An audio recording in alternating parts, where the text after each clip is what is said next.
can you, anything that can cut that down? What do you want?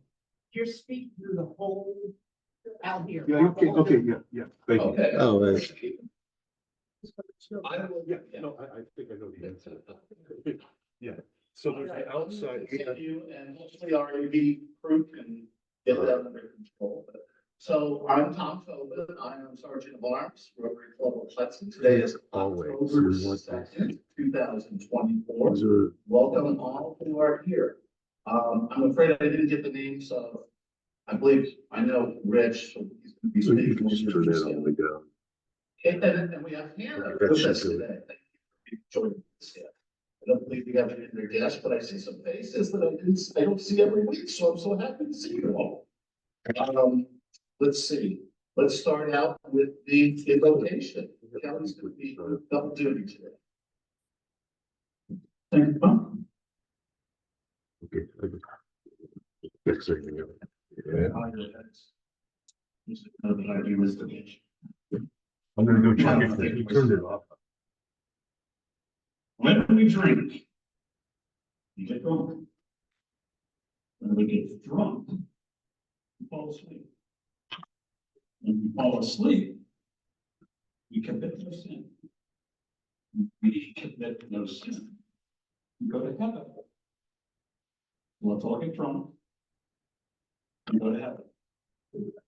Amen. Wow, amazing words of inspiration. Amazing. And Barbara, would you come on up and lead us in a straight pledge of allegiance? And the forward, yes. Please join me in the Pledge of Allegiance. I pledge allegiance to the flag of the United States of America and to the republic Okay, so. indivisible, with liberty and justice. And the four-way test, we don't have it on the screen, so you know it. First. Two. Second, fair to all concerned. Will build goodwill and better friendships. Fourth, will benefit to all concerned. And there is a fifth. This was, this is from through Michigan. Will it be a good Do deal? me a favor and bring that white flag all the way. No, the other way. Yeah, we did that. And hit theater. All right, and Okay. let's see. I think that's good. Yeah, we were trying different things on that. Yeah, I think that should take care of it. Race us again. By the way, I'm gonna just mention this quickly, guys. I was gonna mention it later, but one of us, we have 12 marbles left, including the black ones, and we are at a jackpot now at $384. So it's too late for this week, but bear that in mind. All right. He does bingo too. Oh, Princess. Good morning, everyone. So each week, I don't know if everybody's paying attention, I kind of call out somebody in our group and thank them for the services that they offer relative to being Rotarians. And this week, it's Cindy Becker. I'll bet most of you don't know about this. She has in her prior work as a social worker, medical caseworker, I got him from the a 7th and 8th grade teacher of biology, earth science, geography, and government, and environmental policy and planning consultant. She also was a volunteer and this last week was. Okay. Yeah, I just.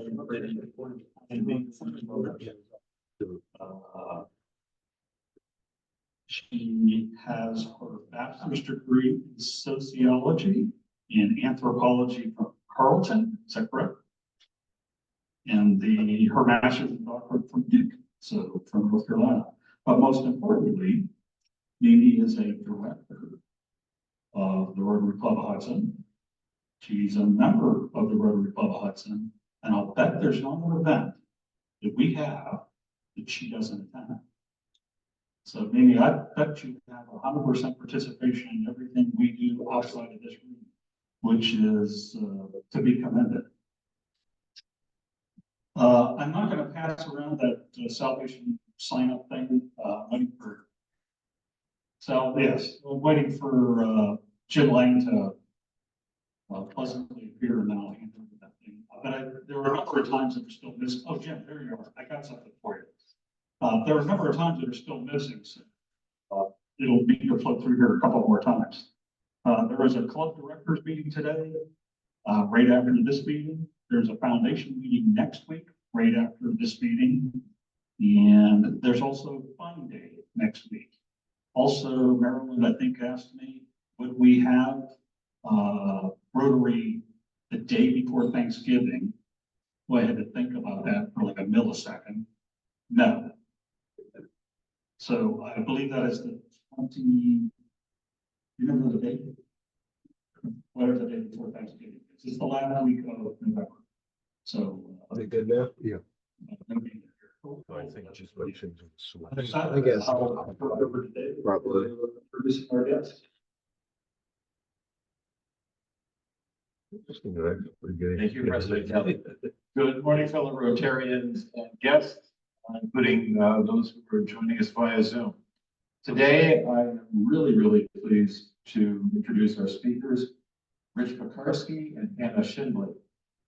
Rich and Hannah are owners of Gardens of Western Reserve Hospice, which is a company dedicated to providing compassionate care and comfort to individuals and families navigating the journey at the end of life. Their mission is to bring comfort, dignity, and respect to every patient they care for, and to support families during deeply personal and challenging times. Rich and Hannah have a combined 70+ years of experience in healthcare, caring for our elderly. They've always been passionate about creating environments that create patient comfort and emotional support. Through their work, they strive to ensure that each person receives care that respects their wishes and values, with an approach that meets their medical, emotional, and spiritual support. Beyond hospice, they believe in empowering seniors and their families with knowledge so they feel prepared to make the best decisions for their care. Today, Rich and Hannah are excited to share some insights and stories about the importance of hospice care, answer our questions, and discuss how hospice is the right choice and when it is the right choice and time for you or loved ones. And on a personal note, I will note that when I created what at the time was the Mayor's Senior Citizen Advisory Committee, Rich applied, joined the board, and is now co-president of the Hudson Senior Network with Heidi Schwagler.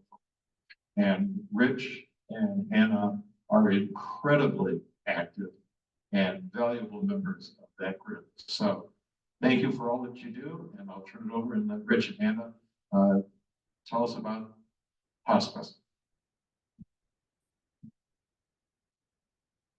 Thank you, Dave. I'm just going to start out with, boy, when I hear that 70 years experience, I mean, Hannah's probably 5 of that, and I'm 65 of that. I mean, that number never it hits me when I hear it, but it's true. I've been in healthcare with the elderly since 1981 personally, so that is at least some 45 years of that. So right out of college, I started in nursing homes and would travel all over the country and have a lot of experience with different companies and built our own facilities, assisted livings in the past. Now it's hospice and home care. I will just start out. I'm going to turn the mic over to Hannah in a second. But again, good morning. Hospice is just to give you a little breakdown of the staff for hospice.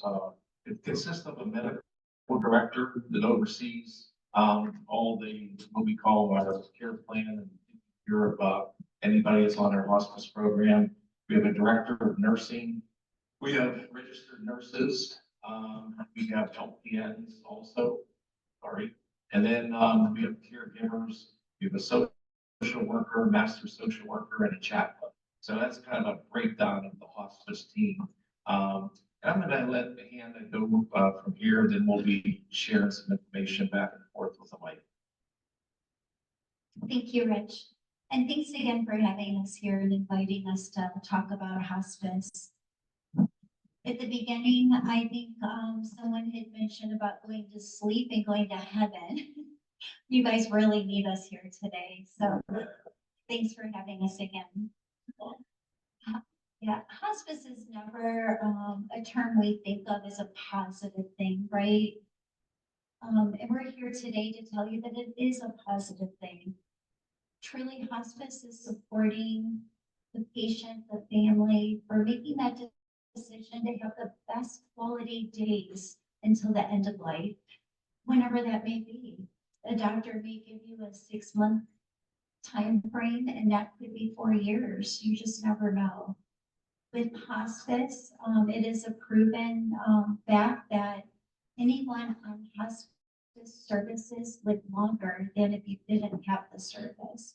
And the reason for that is you have this whole team of medical people that are there to help support you and to guide you, and all of those extra visits give you better quality and longer time to live. So I wanted to kind of go over a couple things about hospice. How many of you have had hospice experience with a loved one? Wow, quite a few of you. You guys can come up here and help. You know, hospice isn't only for people with cancer. Cancer is huge. There's a lot of huge things, right? Diagnosis, but hospice is really about, at any age, right? We could have hospice help. Hospice is about coming in when there's declines and the quality of life isn't there. So that's what hospice is about. So it's not about cancer. It's not about Alzheimer's. It's about everything. It's about losing weight, not having the quality, not being able to get out of the house, going to the hospital 3-4 times in 6 months. There's nothing fun about that. So that's where hospice comes in, to kind of stop all those things and to really allow you to enjoy those days that are remaining. We talked a little bit earlier about hospice being emotional support. Of course, it's for the patient, but sometimes the family needs more support than the patient. So we're there for both sides. We all have family dynamics, right? In our families, and we come in and we try to help resolve those dynamics so we can have the most beautiful ending. So that takes a lot of work from our entire team to do that. And families, we try to do it for years, and then hospice has a small window to make all that, try to make it as smooth as possible for the ending and for everyone to be able to celebrate that ending. I'm going to go ahead and just give you a little bit of a situation how hospice would work.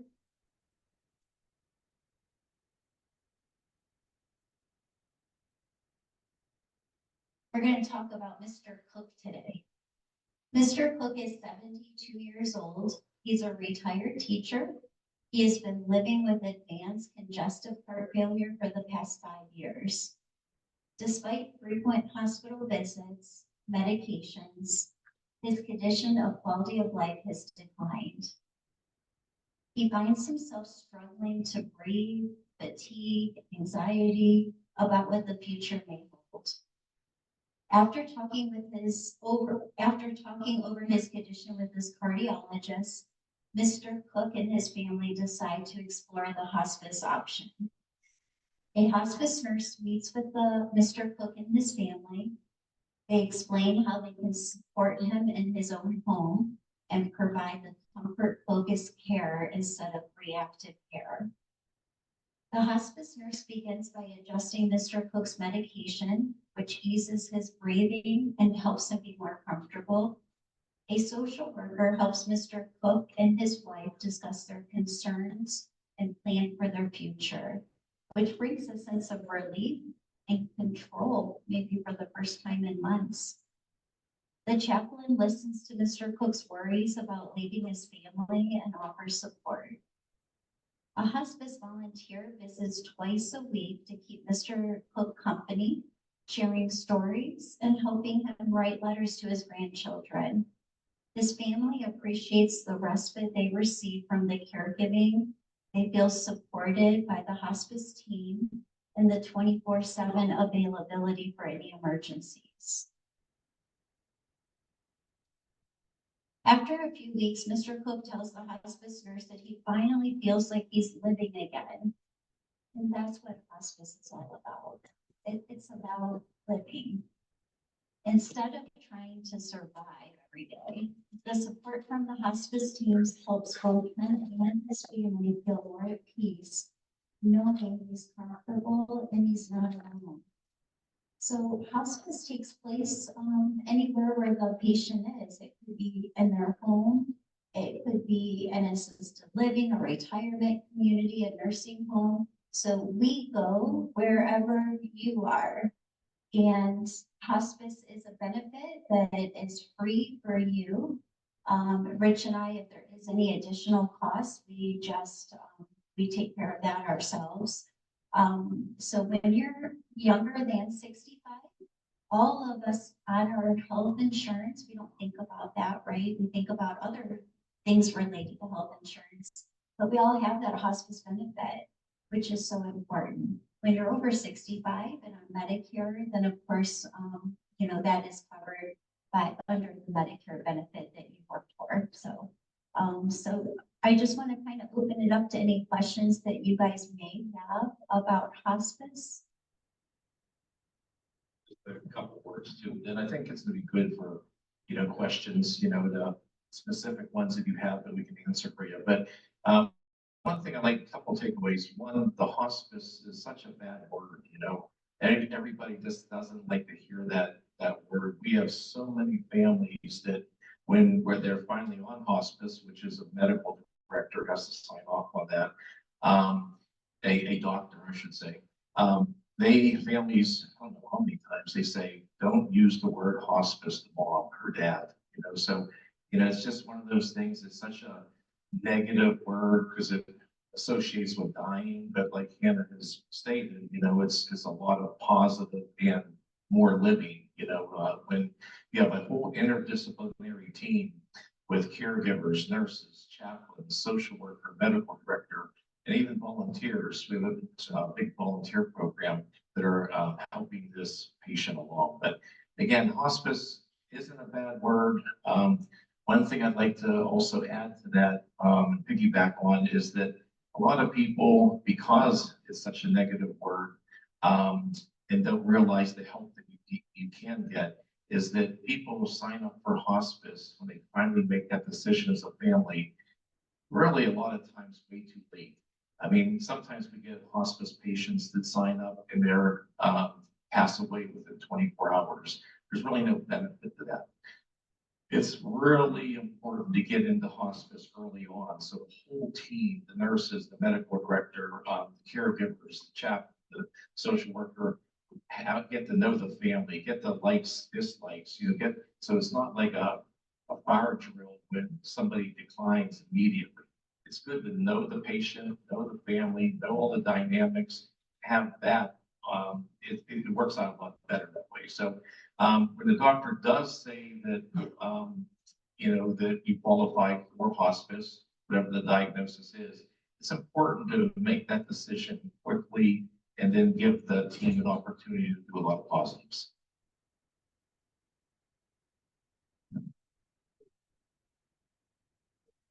So, this is probably a naive thing, but I think when I first learned about hospice years ago, I assumed that it was a place that you went, like a hospital, like something, a facility.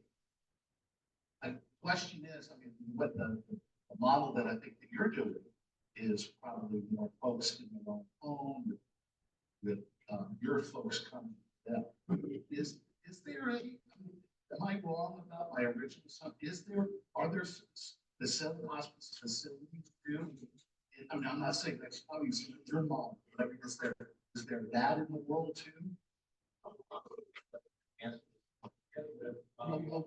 Like, You are correct. It's a good question. A lot of people ask that. When they call us and inquire about our services, they say, where's your building at? You know, your bricks and mortar, you know, to be a patient in the hospice.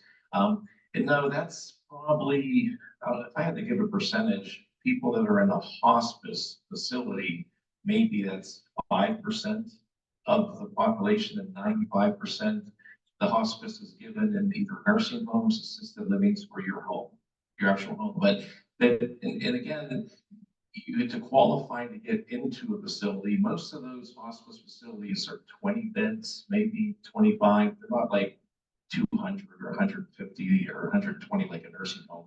So it's very hard to get in, and really it's within to qualify to get into one of those facilities. It's really, I mean, death is imminent, you know, within a couple days or a week. So that's, you're not in there a long time. You want to add to that? Yes, thank you. That's a great question. We pick up the phone all the time and they want to come move into our little 3-bedroom office. Which we don't have any space, so that won't work out. It's great to be taken care of in your home, right? We all want to be at home, especially nowadays after COVID, unfortunately. But when you're at home, maybe the family, the spouse, they don't feel comfortable with them passing in the home. It doesn't happen a lot, but we also appreciate their wishes. That may be one reason why they go to a hospice facility at the very end of life. Another reason, we have a contract with those hospice facilities.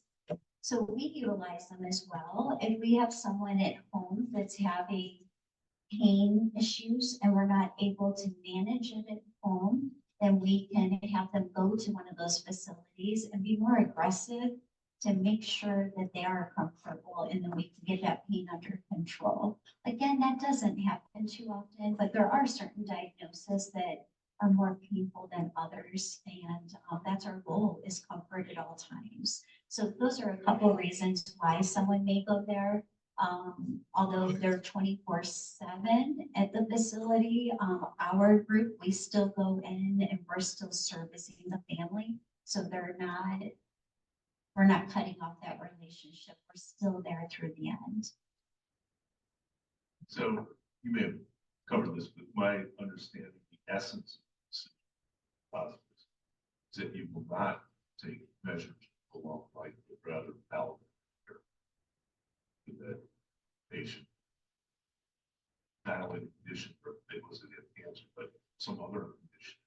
You do not treat that, but rather, you know. Okay, so long time, my cousin was a hematologist and oncologist, first holistic medicine clinic in California. He even wrote about this, but he had a whole staff of not only for treating cancer, but also for treating person, including his enemies. And then he developed a survey where patients came in and really severe, really low chance of prolonged life, really understand what their wishes were. Was it quality of life, and was it cure it all project to try and then steer the work going into that before that. And so if they wanted treatment, how does she have treatments? But until then, doctors didn't even think about that. If they were presented with someone with cancer, they just simply said, okay, we were going to try everything you possible along your life. And so that's a long way to my question is that still what happens, or if doctors evolve, or oncologists evolve to try to understand quality of life versus? No, great question. Thank you so much. I think there was a lot in there and I'm going to try to remember to cover everything. First of all, I think it was your uncle. What an amazing your cousin, what an amazing doctor, really. So it's a great question about hospice, being on hospice, and when you're on hospice, we're not gonna be aggressive, right? That's the whole purpose of hospice. We're gonna focus on comfort, we're not gonna be aggressive, because being aggressive wasn't good quality of life, and that's why they made the decision to go on to hospice services. Now, saying that, I'm a nurse myself, by the way, and I've been doing it only 2 years. Rich has all 70 years, but, just kidding. It ages us every time, but, you know, in saying that, we created our hospice. We believe strongly in not going in when we're opening up someone for hospice. We're not there to take away all their medication and just give up on life. We're gonna keep the medication in place. If it's someone who's on a lot of vitamins or even Alzheimer's and they're on 3 different medications to slow the disease, if it's important to them, it's important to us. And that speaks volumes too, because hospice pays for everything. So we do get a certain dollar amount from the government, or Medicare, and, with that, that's why a lot of hospices want to take you off those expensive medications. So we believe that that's important to them, it's important to us. So that's not something we're even discussing. Now, if someone's having a difficult time swallowing, maybe we can take those 15 medications and kind of what is most important for them, right? Second part of that question is being aggressive. So if someone's on hospice and they fall, right? It happened to any of us.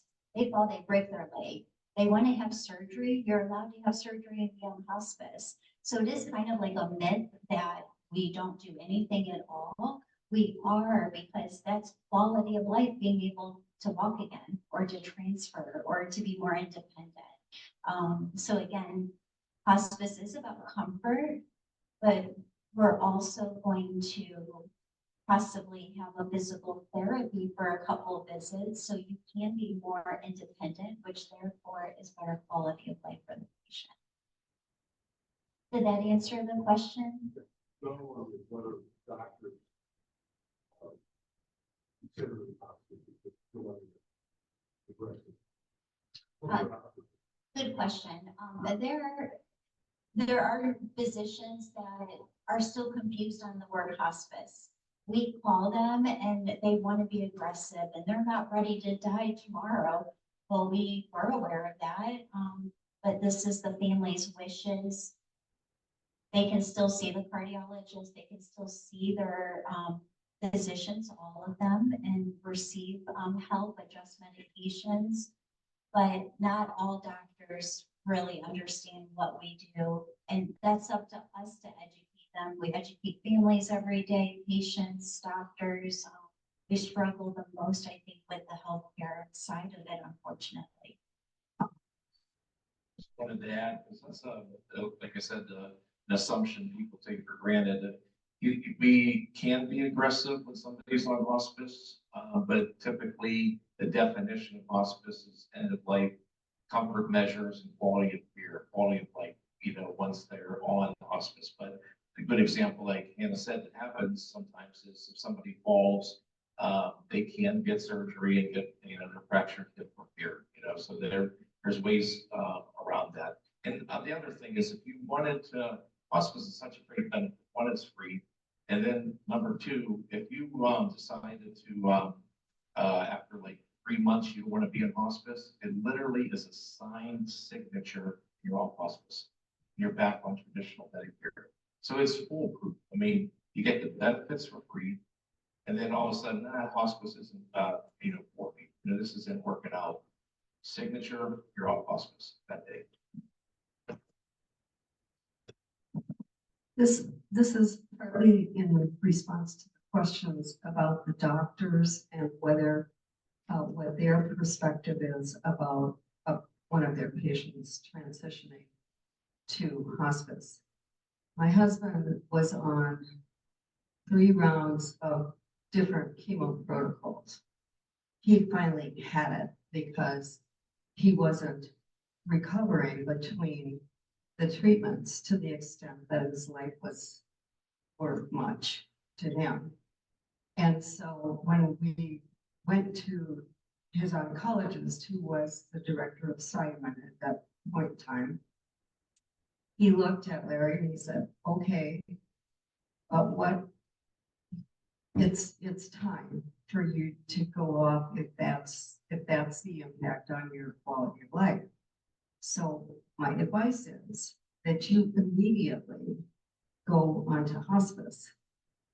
And he said, the reason is you don't know whether you've got a month or 6 weeks. Well, it turned out I get 18 months. And so we had, it isn't just the patient, but it was a caveat at that time. I don't know if it's changed. We can no longer treat him for the pancreatic cancer. We can continue whatever medications we're dealing with the symptoms of the consequences of the cancer or the chemo, but we can't treat him for cancer. So that has to be clear, and people get confused about that. The other thing that I wanted to say was about the family, because anytime he had to be hospitalized because of some of the side effects that he had to live with, I would call, it didn't matter what time of night or day, I'd call. Crossroads would beat me to the hospital and part the waters so he didn't have to wait. And so they wouldn't get their, pardon me, underwear in a bundle over thinking he should be being treated for the cancer instead of the symptoms that were bringing them down. So I think the impact of the family, plus any kind of equipment that evolved over time, showed up at the front door. And when he died, it went back out the front door so that it could be continued in use. So you might want to comment about the support to the family, because that was important. And I was the caregiver living in a senior residential community in Hudson. At that time, we didn't have our own hospice. Now we do. I would still be tempted to use the one that I had if if my kids have to call from me. But it's the plan ahead part that was really important, because there was no resistance to that idea. Do it now, do not wait. And that's, I think, really important for their quality of life as well as the family. Thank you for all that. I think everyone just learned a ton. And I'm so sorry about your husband and you being a caregiver. That's amazing. Not everyone can do that. It is 24/7. And the caregiver, that's a lot of stress, really. Regarding your first comment about the hospital and diagnosis, whatever the patient's on hospice for, if it is the cancer, we're not going to be aggressive with that diagnosis. It is very confusing. But outside of that, a urinary tract infection, if they get a bed sore, we're treating all of that. We're just we're just not treating. The reason why they're on hospice is not to be aggressive with that diagnosis. Rich, you have any? Yeah, just to add about the family, which is really important. Now we have, in all hospices we have a very special person. She's been with us about 8 years, a social worker, and continuously talks to the family and supports the family and sets up a lot of things. And then another benefit for hospice is she's also our bereavement coordinator. And for a year, if the family wants it, for a year after passing, you can utilize that service a year or even more than that. As far as for example, our social worker is still meeting people that have passed away 3, 4, 6, 8, 10 months ago to give support, emotional support. Good morning. Bringing a lot of medical experience to this. When did it stop? There was a rumor, possibly, I don't know. At one point, wasn't there a requirement that you had to be within 6 months of death in order to get hospice actually started? Those of us that are on my age probably remember that time frame. And so Jimmy Carter right now is an outstanding example of someone who proactively made a decision. And I strongly encourage everyone here to be proactive in their own healthcare all the time. The reality is that when a patient chooses hospice, their primary care physician essentially goes away. And if they've had a long-standing relationship with that primary care physician and have relied on them for advice and counsel, they're going to miss that because he's not going to get paid. It all really comes down to that. Coordination of care and who's paying for what. And that's the essence of our healthcare system. And unfortunately, that's just the reality of the way things work.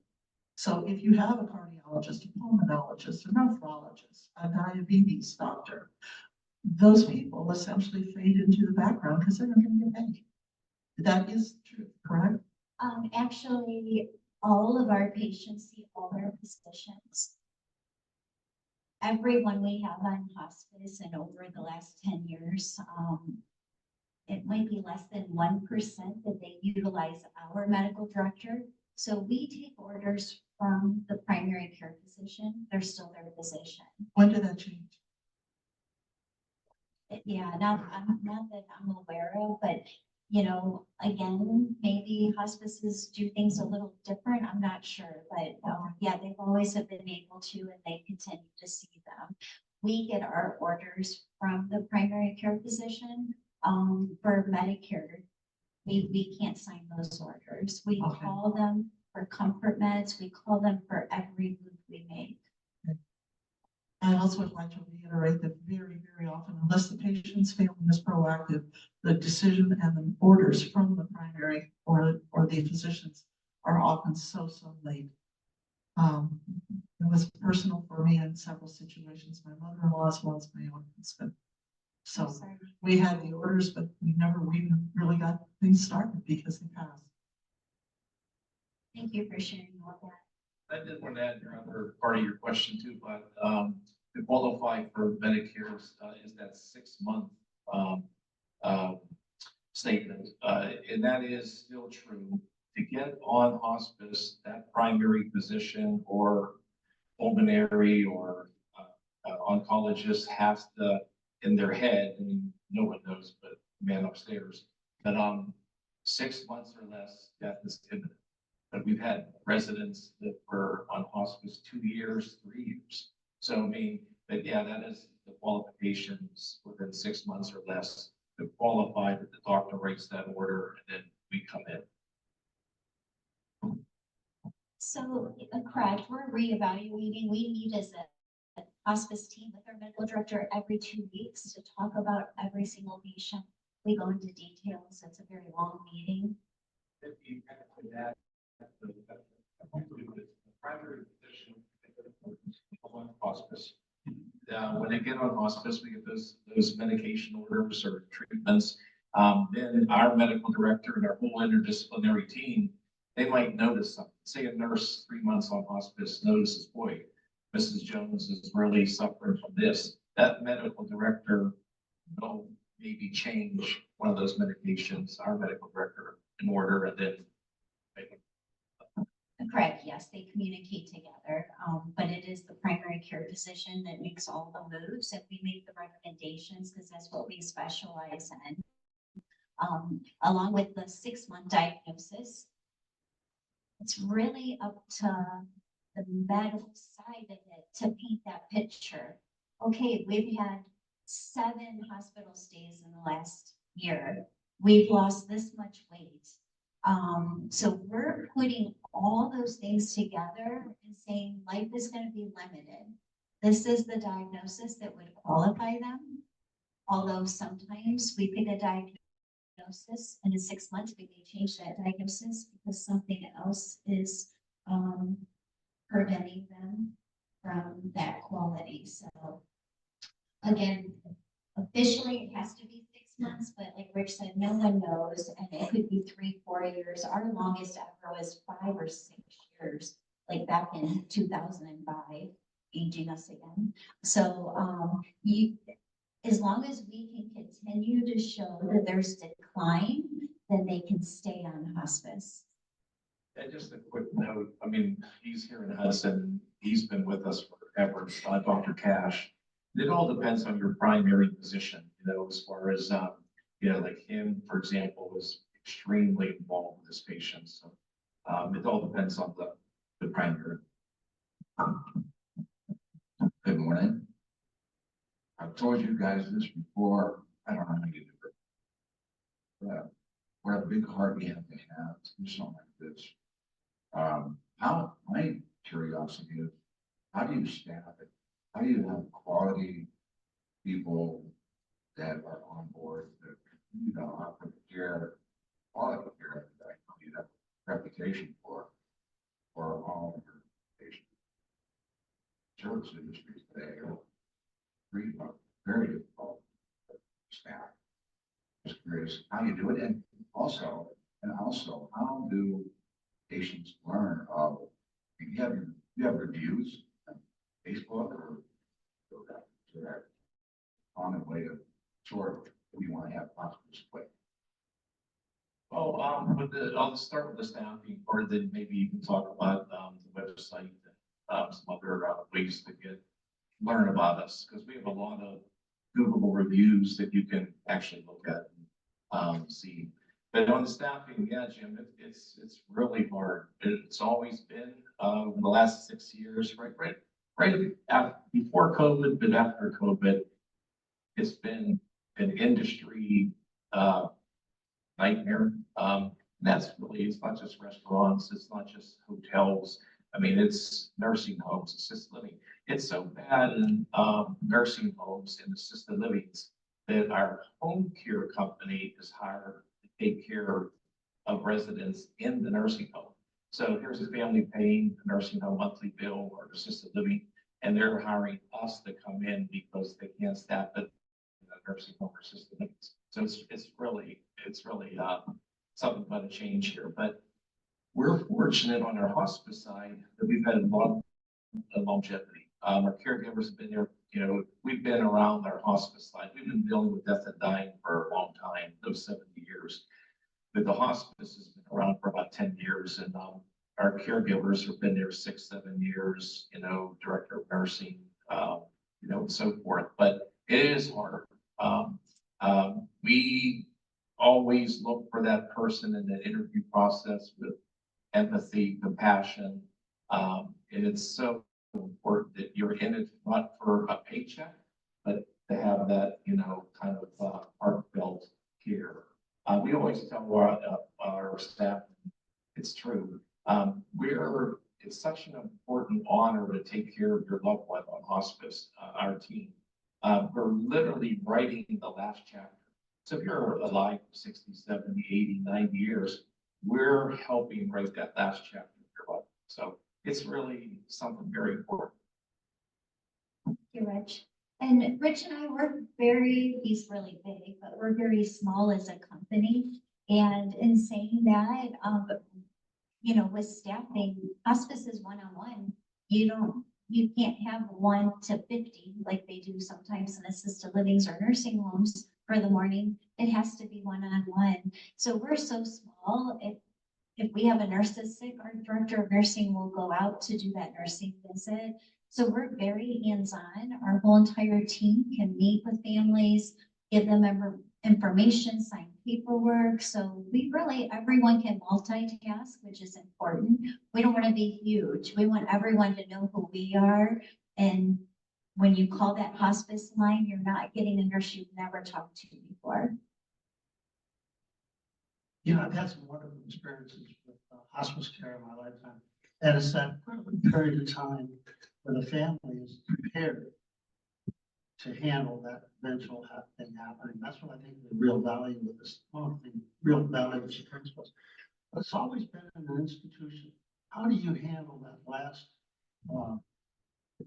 24 hours before the person dies? what is the role you play during that period of time with the family and with the individual? Can you sort of describe that to me? It's not an institutional environment. You're actually going on site. How does that work in a non-institutional environment? Okay, that's a good question. We meet the family wherever they need us to meet them, meaning that, again, we talked about those family dynamics. So if the family's struggling, that's where the social worker comes into play. We want everyone to celebrate that end of life. Not every death can be like that, but every person on our team, if it's the chaplain, if it's the nurse holding the hand for a few hours of the patient, we're there. That's how we manage it and make it feel more intimate than a facility. Is there an issue of emotional, I'm sure there is, of the family, preparing them for that eventual event? Definitely. We work on that from day one all the way through the last day. I think that's marvelous. Thank you again for what you do. Thank you for the question. I mean, dad, people, the social worker, obviously, and the chaplain, if you so want. Our chaplain's non-denomination, so he can go across the board with any type of religious beliefs. But you know, the families, it's all personal too. Sometimes we have families that say we don't want anyone. We're just going to surround the bed with just family. You know, grandkids, grandchildren, and so forth. So it's different. It's across the board. So we can be there 24 hours right there at the time of death, or the family calls us off and says, we want to be alone and have the family support other people. Well, how about the emotional consequences after the death of the family? How does the family, carry on immediately after? Do you guys involved in that part of it too? In other words, it's over, the individual has died, but the family is now entering their grief stage. You get involved in that part of it too? We are. We really, we don't back off until the family feels good. And that could be a small child. Unfortunately, hospice is at any age. It's really difficult when you have someone in their 30s with 2 children. It's a big job, and that job never ends. It's grieving and helping that family all the way until, really it's forever, right? It's a lifetime. But so our social worker is amazing. She does a great job at that. And the chaplain, I think those 2 key employees really help with that after death. And we're calling them, we're meeting them for coffee, we're at the funeral home, so we're not going away. Just to add to that, it's all personalized again. There's families that don't call me. I don't want to be reminded of my husband's death, or some they beg for the support after death. As far as to be able to talk to our social worker, will go to their house for hours.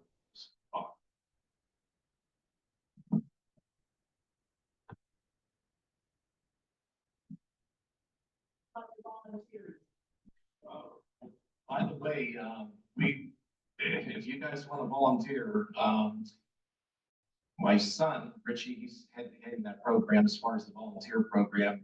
We have quite a few, that could be from sitting with the patient, watching TV, eat. We have a lot of veterans that do a lot of talks with veterans that are on our hospice program. So we would welcome any volunteers that would help us. If we can cut that up to whatever it works for you, meaning if you're really busy, it could be one visit a month. It could be twice a week. So from a volunteer standpoint, we welcome that. But we do have a good volunteer program right now, and that's individual too. Some people just knit, make pillows or Afghans. Pet therapy. We just have pet therapy when the dog comes around. And that's one thing about the time of death. I see consistently 100%. 2 things. When a baby walks in a room, that dying patient smiles, or if it's a pet, they smile. Those 2 things. It's incredible, actually. And music, we do music therapy too, which is That we've had people not talk for years. They start singing along with us. That music therapist comes in. Rich, I wanted to, you mentioned, I don't want to dilute your message here about hospice. And by the way, what is your company's called? What's the name again? Gardens of Western Reserve Hospice. But you also mentioned home healthcare too, which is one of the business units. Could you tell us a little bit about that too? Because I know that's an issue that, you know, Very good what question. people are gonna need. So. Yeah, it's a very good question, and I want to define hospice and home care like this. This is any hospice in all 50 states in the United States. When you sign up for hospice, it's free, but that hospice, you know, that nurse might come in, take vitals, check, talk to the family. Those visits are like an hour at a time. Caregiver comes in, do a bed bath, give a shower, or change the patient. That's like an hour at a time, you know, so it's not like someone's taking care of you 8 hours at a time or 24 hours. That's home care. So home care comes in a lot of families, which is nice. They want more than that, an hour visit every other day or whatever it is. And again, that's all hospices. But home care is something that's a private thing. And then you can do that 4 hours at a time, 6 hours at a time, 24 hours a day. Yeah. So families pick and choose because sometimes they support, you know, some they work, you know, they can't, but, you know, we cut it up whatever the family wants as far as time frame that makes them happy and helpful as far as like making dinner or making lunch, you know, when they're not there. And so, yes, home care. Yep. So, and we do that, like I said, we go into nursing homes now. They just can't find us that. Do you want to add to that?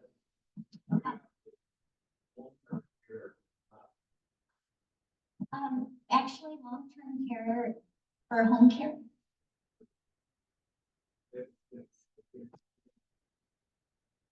Yes, long-term care is a policy someone purchases, okay? And you can purchase anything. You can purchase for it to start immediately in 6 months after so many hours. Every company does it differently and every tier of what you purchase is different.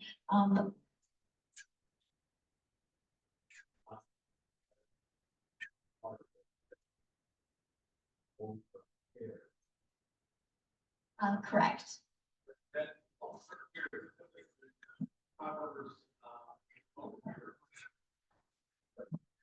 Oh, skilled nursing home, yeah, so, yeah. I'm sorry, correct, for nursing home. We also have long-term care that you can purchase, which is a policy that can cover home care or some of it, so that is helpful. So, you talked about volunteers, so actually, that's a nice sort of sorting. Volunteers from various companies, they also, I know they volunteer with hospice. I'm not sure if it's with your hospice. It is.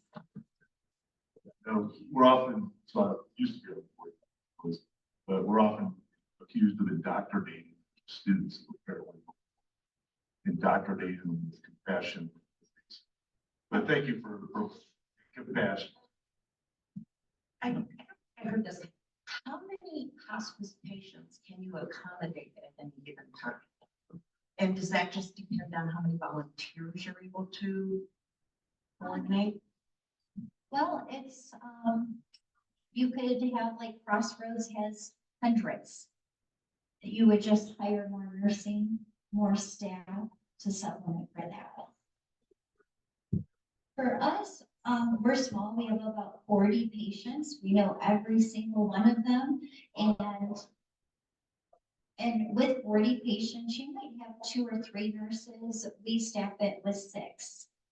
We have a lot of nurses. Yeah.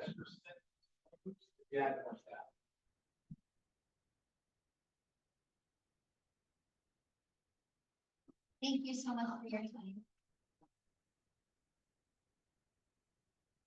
It's gonna add here.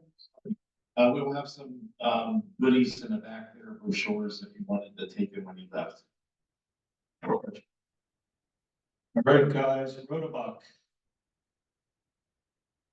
$11 payout, 384 for the jackpot. And the number is 2547. I got a lot of disgruntled people out there. James.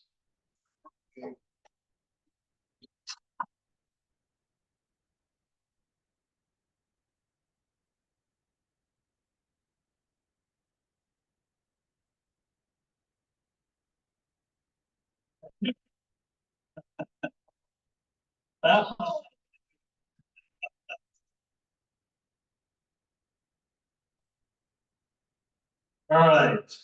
Uh,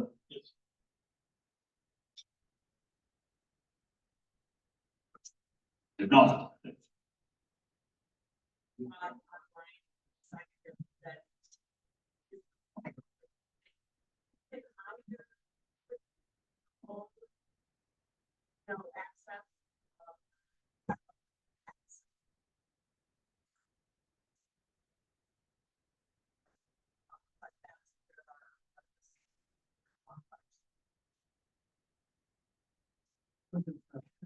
Thanks, Gary. All right, useless. Important facts. We're now in the month of October, so I thought I'd take a little bit of a Halloween theme. So let's see how well this goes. An Irish man named Stingy Jack, can you imagine? Tricked the devil and therefore was not allowed into heaven or hell. So he spent his days roaming the earth, carrying the lantern, hence the name Jack-o'-lantern. It's an Irish fable. And with that, I will send her on her way with more useless information.